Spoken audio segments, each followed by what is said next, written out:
আমরা এখন বাইরে চলে যেতেছি।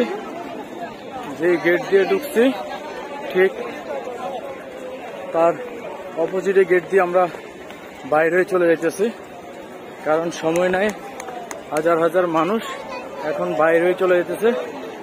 আজকে শুক্রবারের কারণে এত মানুষের সমাগম। আর একটা নির্দিষ্ট ওনাদের একটা টাইম ছিল, ওই টাইমটা মূলত ছিল 5টা পর্যন্ত। কারণ আজকে শুক্রবারের কারণে প্রায় আপনার ওরা প্রায় আধা ঘন্টার মতো সময় দিছে মানুষের, দর্শনার্থীদের ঘোরার জন্য আরো আধা ঘন্টা নিয়ে কর্তৃপক্ষ আধা ঘন্টা টাইম দিছে।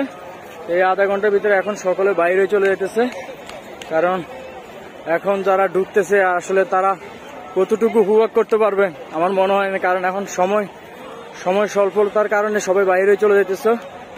আর অবশ্য বাইরে হইতে চলে যেতে হবে, কারণ শুক্রবার তো মানুষের একটু ঘোরার জন্য একটা প্লেস খোঁজে, যে একটা কাছাকাছি একটা প্লেস, যারা আছে কাছাকাছি তারা একটা সুন্দর একটা জায়গা খোঁজে, যে এই জায়গার ভিতরে একটু ঘোরার জন্য যেন পরিবার নিয়ে বা বন্ধু বান্ধব নিয়ে ঘোরা যায়। আর সেই জায়গাটা হলো আপনার সাভারের জাতীয় স্মৃতিসৌধ। এই স্মৃতিসৌধতে আপনি আসবেন, আপনার মনটা ভরে যাবে।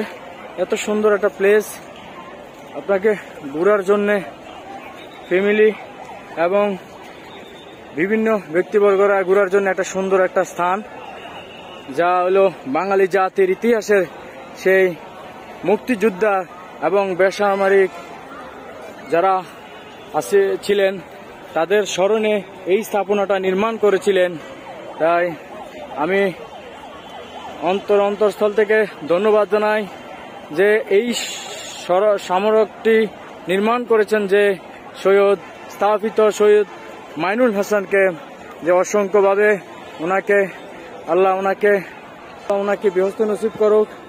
আর কারণ ওনারা হলো বাঙালি জাতির বিশাল ব্যক্তিবর্গ।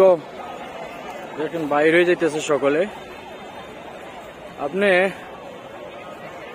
এখন তো সকল মানুষ বাইরে হয়ে গেছে, প্রায় হাজার হাজার মানুষ এখানে এই সময়টার ভিতরে ঘুরতে আসছেন, প্রায় হাজার হাজার মানুষ।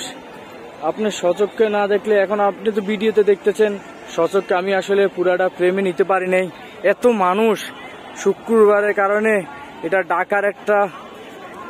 ঢাকার বাহিরে একটা সাইড সাভার, এই সাভারে এত মানুষ। আর মানুষ না হয় কি করবে। আর এখানে তো হলো মেন হলো গার্মেন্টসের যে গার্মেন্টস গুলা, ম্যাক্সিমাম গার্মেন্টস গুলো হলো সাভার, আশুলিয়া, গাজীপুর, নারায়ণগঞ্জ এসব এলাকা হলো। আর এই জন্য আপনি ম্যাক্সিমাম দেখতে পাচ্ছেন বেশিরভাগ মানুষ এরা কারা, আপনি দেখলে বুঝতে পারবেন যে এত মানুষ দেখতে পাচ্ছেন। যে আমরা এখন বাইরে চলে যাব, এই দেখেন।